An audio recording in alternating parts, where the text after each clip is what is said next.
പ്രിയമുള്ളവരെ, വരാപ്പുഴ അതിരൂപതയെ വളരെ പ്രത്യേകമായിട്ട് കൂനമാവ് സെൻറ്റ് ഫിലോമിനാസ് ഇടവക, സെൻറ്റ് ചാവറ കുര്യാക്കോസ് ഏലിയാസ് തീർത്ഥാടന കേന്ദ്രം സമൂഹം, ഇടവകാംഗങ്ങൾ ഒത്തിരി ആകാംക്ഷയോടും പ്രതീക്ഷയോടും കാത്തിരുന്ന ഒരു ബജറ്റ് അവതരണമാണ് നിയമസഭയിൽ നടത്തപ്പെട്ടത്. കൂനമാവ് സെൻറ്റ് ഫിലോമിനാസ് ഇടവക, വിശുദ്ധ ചാവറ കുര്യാക്കോസ് തീർത്ഥാടന കേന്ദ്രം ഒത്തിരി പ്രതീക്ഷയോടുകൂടിയാണ് ഈ ബജറ്റിനെ നോക്കി കണ്ടിരുന്നത്.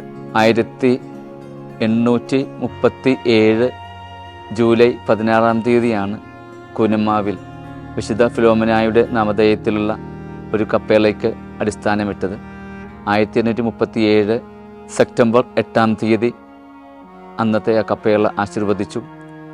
1844 പുതിയ ദേവാലയം ആശീർവദിക്കപ്പെട്ടു.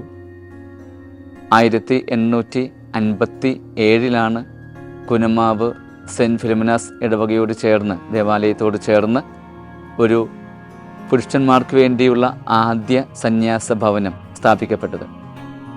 1864 ജനുവരി 12 വിശുദ്ധ ചാവറ കുര്യാക്കോസ് ഏലിയാസ് അച്ഛൻ അവിടെ ആശ്രമ സുപ്പീരിയറായി അഭിമന്യ ബെർണഡിൻ ബച്ചിന്നലി പിതാവിനാൽ നിയമിതനായത്.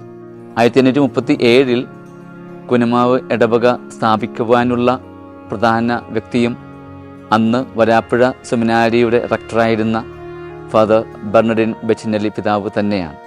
അതിനുശേഷം അദ്ദേഹം മെത്രാപ്പോലിത്ത ആയപ്പോഴും, അഥവാ വികാർ അപ്പസ്തോലിക്കായി ഉയർത്തപ്പെട്ടപ്പോഴും കൂനമാവിനെ കുറിച്ചുള്ള അദ്ദേഹത്തിൻ്റെ സ്വപ്നങ്ങളും അതുപോലെ തന്നെ വളരുകയായിരുന്നു.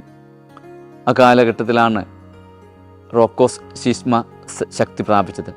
അപ്പോൾ റോക്കോസ് ശീസ്മയെ എതിർക്കാനും അതുപോലെ അതിനെ ഇല്ലാതാക്കുവാനും, അതോടൊപ്പം തന്നെ കൂനമാവ് ആശ്രമത്തിലുള്ള സുറിയാനിക്കാരുടെ ഉത്തരവാദിത്വം പേറുവാനും, വരാപ്പുഴ അതിരൂപത അന്ന് അവിഭക്ത രൂപതാണ്, നമുക്കെല്ലാവർക്കും അറിയാം. അതിൻ്റെ സുറിയാനിക്കാർക്കുള്ള വികാർ ജനറലായിട്ടാണ് ചാവറ കുര്യാക്കോസ് ഏലിയാസ് അച്ഛൻ അന്ന് നിയമിതനാകുന്നത്.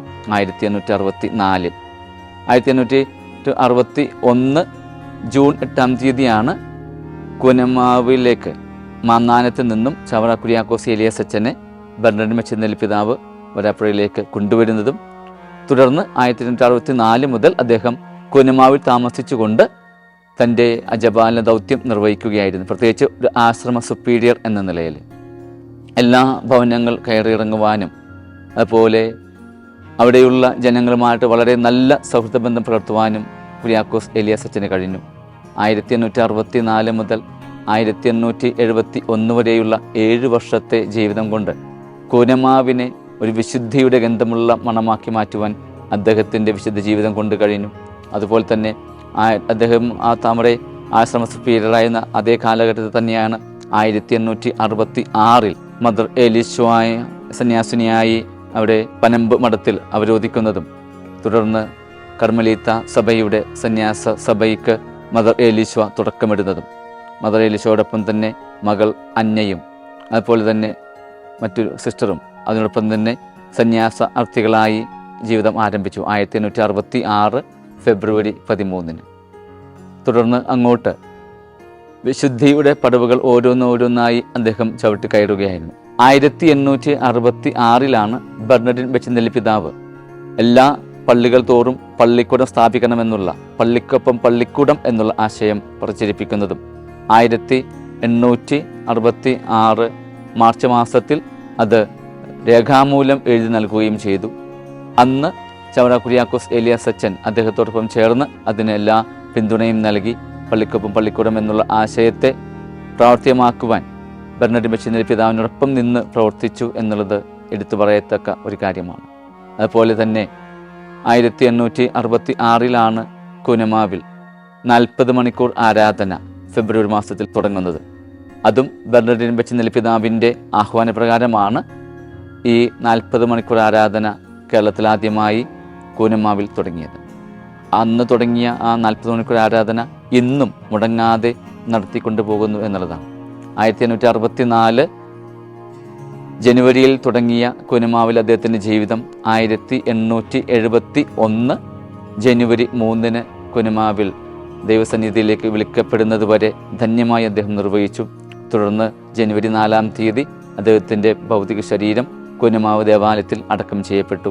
ഇന്നും അത് കുനുമ ദേവാലയത്തിൽ അന്ത്യവിശ്രമം കൊള്ളുന്നു എന്നതിൽ നമുക്കേറെ അഭിമാനിക്കാം. ദൈവത്തിന് നന്ദി പറയാം. അദ്ദേഹത്തിൻ്റെ പാവനമായ സ്മരണ നിലനിർത്തുവാനും അതുപോലെ അദ്ദേഹവും അദ്ദേഹത്തിൻ്റെ ആശ്രമ അംഗങ്ങളും എല്ലാവരും താമസിച്ചിരുന്ന 3 നിലകളായിട്ടുള്ള ആശ്രമ കെട്ടിടവും അദ്ദേഹം താമസിച്ചിരുന്ന മുറിയും ഏറ്റവും ഭംഗിയായി കാത്തു സൂക്ഷിക്കുവാനുള്ള പരിശ്രമത്തിൻ്റെ ഭാഗമായിട്ടാണ് നമ്മൾ സർക്കാരിൽ നിന്ന് ഗ്രാൻഡ് ചോദിച്ചു വാങ്ങിയത്. 1857 ആശ്രമ കെട്ടിടം ആദ്യമായി അവിടെ ഉദ്ഘാടനം ചെയ്യപ്പെട്ടത്. 2017 മുതൽ അതിൻ്റെ നവീകരണ പ്രവർത്തനങ്ങൾ ആരംഭിച്ചു. 2018 നമുക്ക് സർക്കാരിൽ നിന്നുള്ള ആദ്യ ഗഡു 25 ലക്ഷം രൂപ ലഭിക്കുകയുണ്ടായി. അതേ തുടർന്ന് വിവിധ ഘട്ടങ്ങളിലായിട്ട് ഇതുവരെ 1 കോടി രൂപ സർക്കാരിൽ നമുക്ക് ലഭിച്ചു. അതുകൊണ്ട് നമുക്കിപ്പോൾ ആശ്രമ കെട്ടിടം ബലപ്പെടുത്തുവാൻ കഴിഞ്ഞു. ഇനി നമുക്ക് നല്ല ഒരു മ്യൂസിയമാക്കി അതിനെ മാറ്റണം. ശാസ്ത്ര സാങ്കേതിക രംഗത്തെ എല്ലാ നന്മകളും പ്രയോജനപ്പെടുത്തിക്കൊണ്ട് തന്നെ ആധുനിക രീതിയിലുള്ള നല്ലൊരു മ്യൂസിയം സജ്ജമാക്കുക എന്നുള്ളതാണ് രൂപതയുടെയും ഇടവകാംഗങ്ങളുടെയും എല്ലാം സ്വപ്നവും താല്പര്യവും. അതിനുവേണ്ടി ഏതാണ്ട് 6 കോടിയോളം രൂപ വരുന്ന ഒരു പദ്ധതിയാണ് ആവിഷ്കരിച്ചിരിക്കുന്നത്. അതിലിപ്പോൾ 1 കോടി രൂപ സർക്കാരിൽ നിന്ന് ലഭിച്ചു. അതുകൊണ്ട് നമ്മൾ ഒത്തിരിയേറെ നിർമ്മാണ പ്രവർത്തനങ്ങൾ ചെയ്തു കഴിഞ്ഞു. ബഡ്ജറ്റിൽ മുഖ്യമന്ത്രിയും ധനമന്ത്രിയുമായ ശ്രീ വി ഡി സതീശൻ 1 കോടി രൂപ കുനുമാവ് ആശ്രമ കെട്ടിടത്തിന് വേണ്ടി അനുവദിച്ചിട്ടുണ്ട്. അതുകൊണ്ട് ഇനിയും 1 വർഷവും നമുക്ക് ലഭിക്കുമെന്നുള്ള പ്രതീക്ഷയാണുള്ളത്. ഏതാണ്ട് 1837 സ്ഥാപിതമായ ഇടവകയുടെ 200ാം വാർഷികമാണ് 2037. അപ്പോൾ അതിന് മുൻപായിട്ട് ഈ മ്യൂസിയത്തിൻ്റെ മുഴുവൻ പണിയും ചെയ്തു തീർക്കണമെന്നുള്ള സ്വപ്ന സാഫല്യത്തിന് വേണ്ടി ഞങ്ങൾ കാത്തിരിക്കുകയാണ്, പരിശ്രമിക്കുകയാണ്. ബഹുമാനപ്പെട്ട ആൻ്റണി ചെറിയ കടവിൽ അച്ഛൻ വികാരിയായിരിക്കുമ്പോഴാണ് 2017 ആദ്യമായിട്ട് കേരള സർക്കാരിൻ്റെ പക്കൽ ഇതിനു വേണ്ടിയുള്ള സാമ്പത്തിക അഭ്യർത്ഥന നടത്തിയത്. അന്ന് 25 ലക്ഷം രൂപ അനുവദിക്കപ്പെടുകയുണ്ടായി. പിന്നീട് 2018 മുതൽ 2021 വരെ ഞാൻ വികാരിയായിരിക്കുമ്പോൾ ബാക്കി തുകയ്ക്ക് വേണ്ടിയുള്ള പരിശ്രമം ഉണ്ടായി. അതിൻ്റെ ഫലമായിട്ട് 1 കോടിയോളം രൂപ നമുക്ക് ലഭിക്കുകയുണ്ടായി. ഇപ്പോൾ ബഹുമാനപ്പെട്ട മോൺസിഞ്ഞോർ സെബാസ്റ്റ്യൻ ലൂയിസാണ് കുനുമാവ് സെൻറ്റ് ഫിലോമിനസ് ഇടവകയുടെ വികാരിയായിരിക്കുന്നത്. അദ്ദേഹത്തിൻ്റെയും ടീമംഗങ്ങളുടെയും പരിശ്രമ ഫലമായിട്ടാണ് ഇപ്പോൾ ഈ 1 കോടി രൂപ അനുവദിച്ചിരിക്കുന്നത്. എല്ലാത്തിൻ്റെയും പ്രധാനപ്പെട്ട കാരണം അഭിവന്യ പിതാക്കന്മാരുടെ വലിയ സപ്പോർട്ടാണ്, പ്രാർത്ഥനയാണ്, പിന്തുണയാണ്. വരാപ്പുഴ അതിരൂപത അധ്യക്ഷൻ അഭിവന്യ ജോസഫ് കൽപ്പറമ്പിൽ പിതാവും സഹായമെത്രാൻ ആൻ്റണി വാലിങ്കൽ പിതാവും മറ്റുള്ള രൂപത അധികൃതരെല്ലാവരും തന്നെ ഇതിന് പൂർണ്ണ പിന്തുണയുമായി കൂടെയുണ്ട്.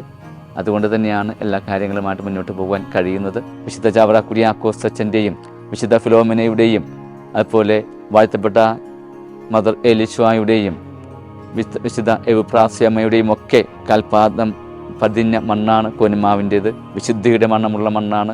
ഇനിയും ഒത്തിരി വിശുദ്ധർ ഇവിടെ നിന്നും ഉയർത്തപ്പെടട്ടെ എന്നുള്ള പ്രാർത്ഥനയോടുകൂടി ഏവർക്കും നന്ദി.